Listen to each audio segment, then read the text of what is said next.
Hello and welcome to another episode of Future Steps Creative, the podcast that talks about online business strategy. This is episode 6 we're on, and we're going to talk about website strategy in terms of business websites and some of the things you need to take into consideration if you are embarking on a new website project or if you're just looking to redo your website. So first of all, if you don't have a website, you do need to have a website if you're in business. Not only does it build credibility or show that you're a credible business, but also it's a way to showcase your brand. The simplest way you could do a website is by just having a marketing website, which is showcasing the services and products that you offer. A marketing website just means that you're not selling directly on the site. You don't have like a store where people can transact business, but it's there nonetheless, open 24/7s that people can go to and see exactly what you do and make a decision whether or not they want to do business with you at that point in time. So it's a way to be open for business all the time, okay? And it's a way to attract new leads and to capture leads as well. So typically a marketing website does that. And then you can go into the online store aspect of it where you do transactions online directly, and you don't necessarily have to rely on an offline facility for your call to action, such as someone calling you on the phone, placing orders, that kind of thing. So another point to make is that a website is something that you own, unlike social media or some other third-party platform. You can take your website with you to other hosting companies or other platforms whenever you feel like it without losing the work that you've put in.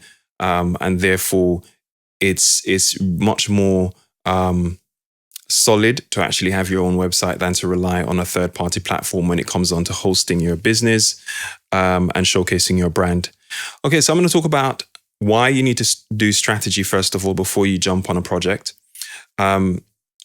Strategy just simply means a plan, right? It means a game plan. You need to have a game plan before you jump in and start doing things that might cost you more time or cost you more money because you didn't really take the time to kind of flesh out what needs to be done and validate what you need to do to make sure that it's fit for purpose and that it's going to, achieve the business goals or help you to achieve the business goals or to help your users, which is even more important, to get what they want done. So the point of strategy for your website is to just make sure that you put every step as correct as you can get them before you start building. So first of all, number one, we need to identify the goal of the website. So we need to know exactly how it fits in with our business model. When you're going to build a website, you need to know what role it's going to play and how that is going to help you in achieving whatever goal you have.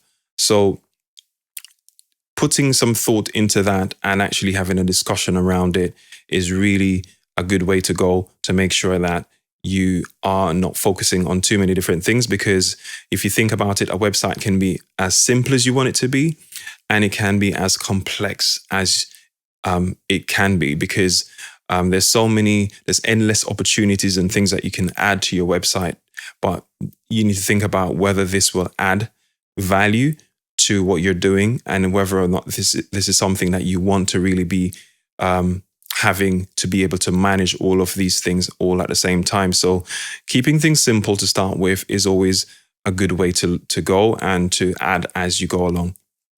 So identify the goal is number one. Number two is to validate the idea. That is, you talk to somebody, you talk to other people that are able to give you some feedback on whatever idea you have for your website, just to make sure that you haven't missed anything, just to make sure that what you've put together so far is actually making sense. Number three is to identify user needs. And this is something that's really, really important. And it ties back into doing brand strategy, where you need to do user profiles to get an understanding of who you're targeting, what their pain points are, what they're struggling with, and then doing things that are going to help them overcome these struggles and these problems, and make sure that whatever you do is effective in terms of meeting their needs. So identifying the users is super important, obviously, and knowing what they're going to be looking for on your site then helps you to make the decisions around how your site's going to be laid out and what's needing to or necessary to be implemented on the site itself. After that comes the user journey. You need to plan the user journey. The user journey is simply what steps would a user take, or what steps would you want them to take. You need to guide them through the process of your website, or the actual experience on your website, I should say. So you need to identify what steps they're going to need to take from the point of them reaching you on your homepage to going through to whichever product or service, or to just do whatever interaction you expect them to do on the site. So this is super important for you to plan out and make sure you don't have any unnecessary steps in there and things that are going to cause friction to stop them from making a buying decision or taking a decision as far as your call to action is concerned. Number 5 is build a sitemap. So you want to map out how things are going to be connected on your site. So you want to have your pages marked out. You can just use a blank sheet of paper to do this, or you can do it digitally on some kind of design app on your computer. And you want to make sure that you have only the relevant pages there on your site, and anything that's just adding fluff or just, well, potentially could be causing confusion or distracting from what they need to do, the users on the site, you need to make sure you eliminate those things and just stick with whatever is necessary, and making the process of them navigating through your site, again, an easy one, and one that doesn't put frustrations in place for them to decide, okay, I'm not going to stay on this website. So building your sitemap helps you to get the idea out of your head as well onto paper, and you can easily identify where something may or may not work at that point in time. Number 6 is to decide on what systems and tools to utilize on your website. So in the case of WordPress, WordPress is the system that I use for my websites, for both me and clients. And I know that WordPress has a bunch of integrations and endless plugins you can install to give you all sorts of different functionality. And because there's so many out there available, you can find let's say 10 plugins to give you one function on your website that comes together. Well, maybe I'm exaggerating a bit, but you can find, to do one task, you might have multiple plugins. These plugins might actually be incompatible in some way, shape, or form and cause conflicts on your website. So you want to really identify a plugin. If it's a premium plugin, you pay for it. That one plugin might cover the use of 3 or 4 plugins, or might replace 3 or 4 plugins on your website. So you need to make sure that you simplify,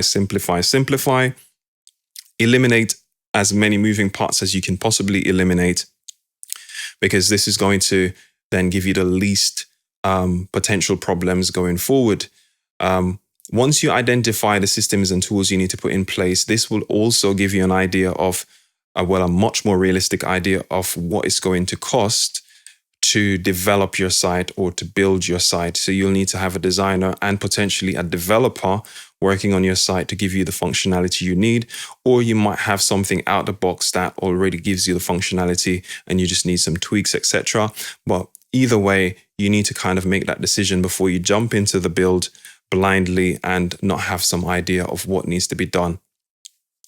Number 7 is doing a mood board. A mood board is some sort of presentation of visuals for a project in terms of design. It doesn't just have to do with websites. It has to do with any sort of graphic design or design that is visual, that requires some kind of mood for a look and feel. You need to pull colors, imagery. You need to reference other works that's available. It could be other web pages and typography, so the use of fonts, etc., layouts, just to see how potentially you want the site to look before you jump into the build, because then that sets the stage and eliminates any sort of going down the wrong path sort of thing and having to U-turn and come back and waste time and money. So once you've got that done, usually you'd work with your designer, your website developer or designer to kind of capture all of these things. You need to do a wireframe. That's the final thing that I'm going to say. A wireframe is simply a skeleton of the pages of your website. So it shows where things are going to be laid out. So it doesn't have any colors in it. Usually it doesn't have any high fidelity kind of a presentation. So what all you're seeing is some basic lines, which outlines where certain things like text and images or video content or anything like that for that matter. The point of this is to, again, do a layout of your primary pages and how they connect together and see whether or not things work a certain way or not. And if they don't, then you can make changes quite easily at that stage, because it's pretty much sketching. You could do this on paper again, or you can use some kind of sketching application to do the wireframe or wireframing application. So this is something you need to do really to, again, save you time in the long run, so you don't start building and having to backtrack. Because at the point of building, you don't want to sort of like, at that stage, you're in high fidelity territory. You're actually using real images and real colors and things like that. And it can take away from, aesthetics can take away from what you're trying to accomplish. So at this stage, it eliminates the aesthetics and it just shows the layout of the site. Pretty much once you've done all of these things, which you do need to go through, I would say if you're going to start a website project, you just need to execute on it, and then you have less likelihood of any sort of issues. Obviously, during the build, things might come up here and there, but at least you'd have tackled the vast majority of these things at the strategy phase, and make sure that you build the best potential, you build the best possible website you could have, and get the most out of what your website has to offer. And it meets your needs, most importantly, and the user needs.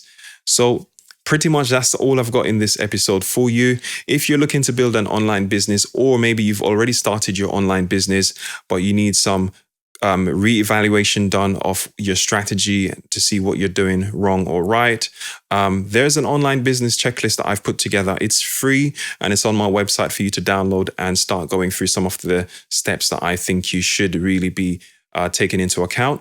Go ahead and head to marlonmcpherson.com/business checklist. That's marlonmcpherson.com/business checklist, all one word. And you'll be able to download that free PDF checklist. Reach out to me if you've got any questions. And as usual, thank you for viewing. Please go ahead and share this podcast episode if you think it might be of help to somebody else. And subscribe if you haven't already on any one of the platforms, whether this is on Stitcher, Apple, iTunes, or on my YouTube channel. Go ahead and subscribe. Thank you, and I'll talk to you in the next one. Take care.